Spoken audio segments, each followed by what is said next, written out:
Media అదేవిధంగా electronic media అందరికీ కూడా ఏపీజేఎస్ అమరావతి అనంతపురం జిల్లా తరఫున నమస్కారాలండి. ఈరోజు మనకి ఈ అత్యవసర ఏదైతే కార్యవర్గ సమావేశం అయితేనేమి ఈరోజు ఈ సమావేశాన్ని నిర్వహించడానికి ముఖ్య కారణం ఏపీజేఎస్ అమరావతి రాష్ట్ర అధ్యక్షుడైనటువంటి బొప్పరాజు వెంకటేశ్వరరావు గారు 7/6/2026 తేదీ ఏదైతే రాష్ట్ర కార్యవర్గ సమావేశాన్ని నిర్ణయించి ఆ సమావేశం నందు 28 జిల్లాల అధ్యక్ష కార్యదర్శులు అదేవిధంగా ఉమెన్ కమిటీ సంబంధించినటువంటి చైర్పర్సన్స్ జనరల్ సెక్రటరీస్ అదేవిధంగా వివిధ సంఘాలకు సంబంధించినటువంటి అధ్యక్ష కార్యదర్శులందరూ కూడా ఆ రోజు అక్కడ హాజరయ్యి ఏదైతే ఈరోజు ఉద్యోగులు పడుతున్నటువంటి ఈ సమస్యల మీద కూడా ఏకరువు పెట్టడం జరిగింది. ఏకరువు పెట్టడమే కాకోకుండా ఏదైతే ఉద్యోగులకు జరుగుతున్నటువంటి నష్టాన్ని ఎవరు కూడా భర్తీ చేయడం లేదు. కనీసం ఏపీజేఏసీ అమరావతి అన్న ఇది చేసి ఉద్యోగుల పక్షాన నిలబడాలని చెప్పి అందరూ కూడా ఆ రోజు మొత్తం 28 జిల్లా నాయకత్వాలన్నీ కూడా రాష్ట్రానికి దిశానిర్దేశం ఏం చేసిందంటే మనము ఉద్యమానికి వెళ్ళాలి అనే విషయాన్ని నిర్ణయించడం జరిగింది. ఆ రోజు ఆ నిర్ణయం ప్రకారం ఏదైతే రాష్ట్ర కమిటీ కూడా బొప్పరాజు వెంకటేశ్వరరావు గారు కూడా ఒక అడ్మినిస్ట్రేషన్ ముందుకు పోయే ముందు ఒక సమన్వయ కమిటీతో కూడా 13 మందితో కూడా కమిటీ వేసి ఆ కమిటీ కూడా ఏం చేస్తుందంటే ఆ కమిటీ మన ఏపీజేఎస్ అమరావతి ఉద్యమానికి వెళ్తూ ఉంది. దాంతోపాటు మిగతా సంఘాలకు సంబంధించిన వాళ్ళంతా కూడా మీరు మాతో కలిసి రావాలనే దాని మీద ఆ సమన్వయ కమిటీ వాళ్ళతో ఏర్పాటు చేయడం జరుగుతుంది. ఆ కమిటీలో అనంతపురం జిల్లా తరఫున నేను కూడా ఉండడం జరిగింది.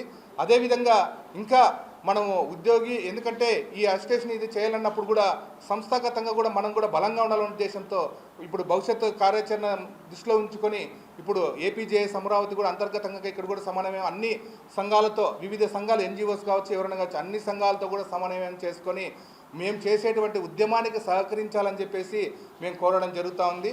దాంట్లో మరీ ముఖ్యంగా ఏదైతే గత ప్రభుత్వంలో మనము రివర్స్ పిఆర్సీ అనేది చూసాం. ఇంతవరకు భవిష్యత్తులో ఏ ఉద్యోగి కూడా ఇంతమంది సీనియర్ కామ్రేడ్స్ ఇక్కడ అంతా ఉన్నారు వాళ్ళు కూడా ఎవరు కూడా ఇంతవరకు రివర్స్ పిఆర్సీ అనేది మనం చూడలేదు. గత ప్రభుత్వంలో చూసాం.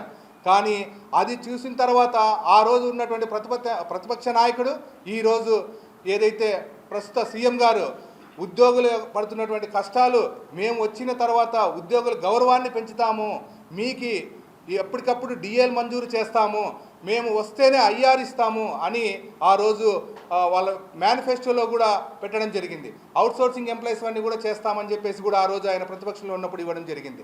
కానీ అధికారంలోకి వచ్చిన తర్వాత ఏదైతే ఆ వద్దు పిఆర్సీ కమిషన్ వేసింది గత ప్రభుత్వం ఏదైతే ఈ ప్రభుత్వం వచ్చిన తర్వాత గత ప్రభుత్వంలో అపాయింట్మెంట్ చేసినటువంటి PRC commission chairman Manmohan Singh రాజీనామా చేసిన తర్వాత దాదాపు ఈ పొద్దుటికి 2 సంవత్సరాలు పూర్తి అయింది. 2 సంవత్సరాలు పూర్తి అయినా కూడా ప్రస్తుత ప్రభుత్వం కనీసం పిఆర్సీ కమిషన్ కూడా ఏర్పాటు చేయలేనటువంటి పరిస్థితిలో ఈరోజు ప్రభుత్వం ఉందా? ఏదైతే మీరు ఆ రోజు చెప్పారు ఉద్యోగుల యొక్క గౌరవాన్ని కాపాడుతాం, అన్ని డిఎల్ కానీ ఇవన్నీ కూడా టైంలీ మేమన్నీ ఇస్తామని చెప్పేసి ఆ రోజు మీరు ఇచ్చిన మాట వాస్తవం కాదా? మళ్ళీ ఆ మాట ఈరోజు మీరు మర్చిపోయారా? ఏదైతే మీరు పెట్టేటువంటి ప్రతి సంక్షేమ పథకాలన్నీ కూడా ఉద్యోగి ఈరోజు వాళ్ళ ఇంటికి తీసుకొని వెళ్ళి వాళ్ళ కళ్ళల్లో ఆనందాన్ని చూస్తుంది ప్రభుత్వం.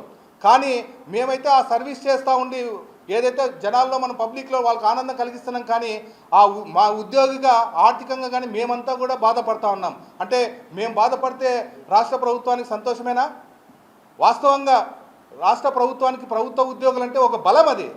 కానీ ఈరోజు ఆ బలం కాస్త మళ్ళీ మేము వీక్ అని అనుకుంటున్నదా ప్రభుత్వం ఏంటనేది మాకు ఉద్దేశం అర్థం కావట్లేదు. కనీసం పిఆర్సీ కమిషన్ 2 ఏళ్ళు అయినా కూడా పిఆర్సీ కమిషన్ నియమించడానికి ఇది ఆర్థికంగా ఏం వచ్చినది ఏం కాదు, ఆర్థిక నష్టం అనేది ఏం లేదు. కమిషన్ వేయడానికి ఏం ఆర్థికంగా ఏమి ఇదేం లేదు, ఆర్థికేతర విషయం కదా. కానీ ఆ కమిటీ కూడా వేయలేనటువంటి పరిస్థితిలో ఉన్నారు. కానీ మా ఉద్యోగులంతా మాట్లాడుకునేది ఏం మాట్లాడుతున్నారంటే కమిషన్ వేస్తే వెంటనే ఐఆర్ ఇవ్వాలి. అవును, అది సాంప్రదాయం. ఏమి గత ప్రభుత్వం వచ్చిన తర్వాత గత ప్రభుత్వం వచ్చిన తర్వాత వస్తేనే ఐఆర్ 20 మీరు 20 అంటే 27% ఇవ్వలేదా ప్రభుత్వం వస్తేనే? మళ్ళీ అదే ఇప్పుడు ప్రభుత్వం మీరు మారిన తర్వాత ఈ ప్రభుత్వం వచ్చిన తర్వాత ఐఆర్ ఇవ్వాలా లేదా? మళ్ళీ ఇవ్వకోకుండా ఎందుకు మా ఉద్యోగులు ఇంత మానసిక క్షోభ పెడతా ఉన్నారనేది మేము అడుగుతా ఉన్నాం ప్రతిమాముఖంగా. అదే కాదు డిఎల్ అదే ఆ సంక్షేమ భాగాల్లో మాకు కూడా ఒక సంక్షేమం కింద మీరు చూడాలని చెప్పేసి ప్రభుత్వాన్ని కోరుతూ ఈ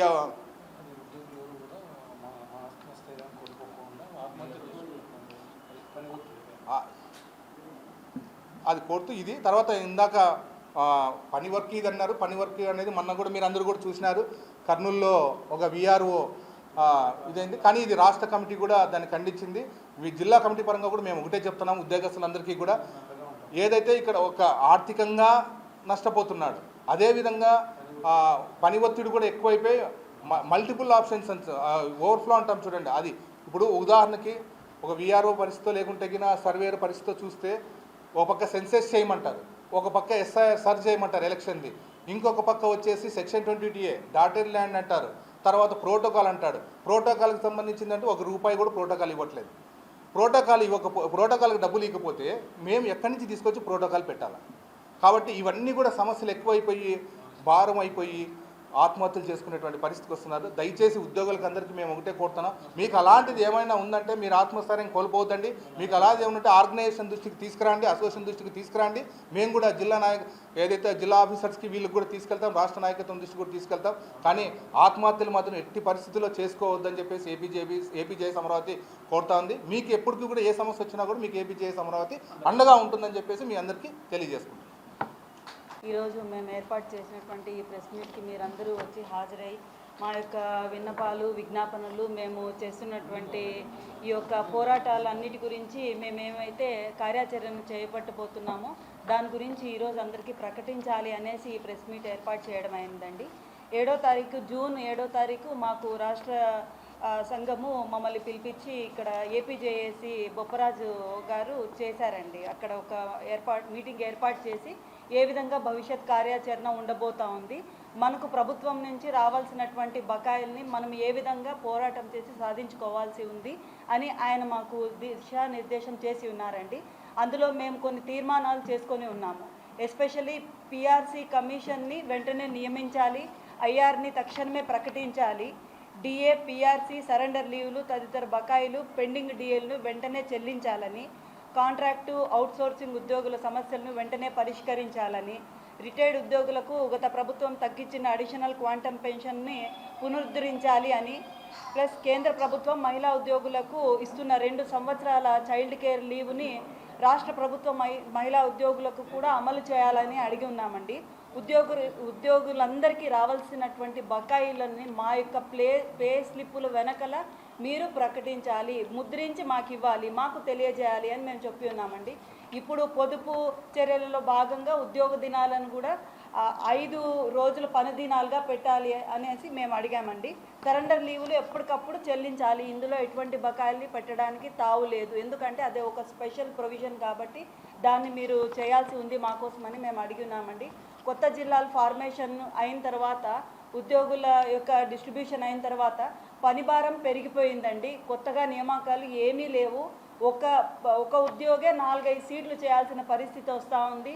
అనుదినము ఈ విధంగా మనకు యుద్ధాలు జరుగుతున్న నేపథ్యంలో, మన ఆర్థిక అవసరాలకు మేర పెరుగుతున్న ధరల నేపథ్యంలో ఎటువంటి ప్రమోషన్లు లేవు, రావాల్సినటువంటి బెనిఫిట్స్ కూడా ఇవ్వడం లేదండి. ఆర్థికేతర సమస్యలను అయితే మంచిగా దృష్టీకరించి వాటిపైన దృష్టి సారిస్తున్నారు ఏ విధంగా చేయాలని, కానీ ఆర్థిక పరమైనటువంటి ప్రొవిజన్స్ ఏమాత్రము కూడా దృష్టి సారించడం లేదండి. ఈ విధంగా మేమందరం ఎంతగానో నష్టపోతున్నాము. దయచేసి ఇవన్నీ మీరు దృష్టిలో పెట్టుకొని మేము ఫర్దర్ ఇంకా కూడా ఈ ఉద్యమ కార్యాచరణలో ముందుకు వెళ్ళడానికి మాకు అవకాశం దయచేస్తూ మహిళలకు సంబంధించి అవేర్నెస్ మేము ఆల్రెడీ క్రియేట్ చేస్తున్నామండి. ఏపీజేఏసీ అమరావతిలో రాష్ట్ర స్థాయిని మొదలుకొని కింద డివిజనల్ స్థాయి వరకు కూడా అన్ని టీంలు ఏర్పాటు చేసుకొని ఉన్నామండి. మేమైతే అందరూ విమెన్ ఎంప్లాయీస్కి అవేర్నెస్ క్రియేట్ చేస్తూ ఉన్నాము. సో ఈ విధంగా మేము కార్యాచరణ చేపట్టాలి అని మేము భావిస్తున్నాము.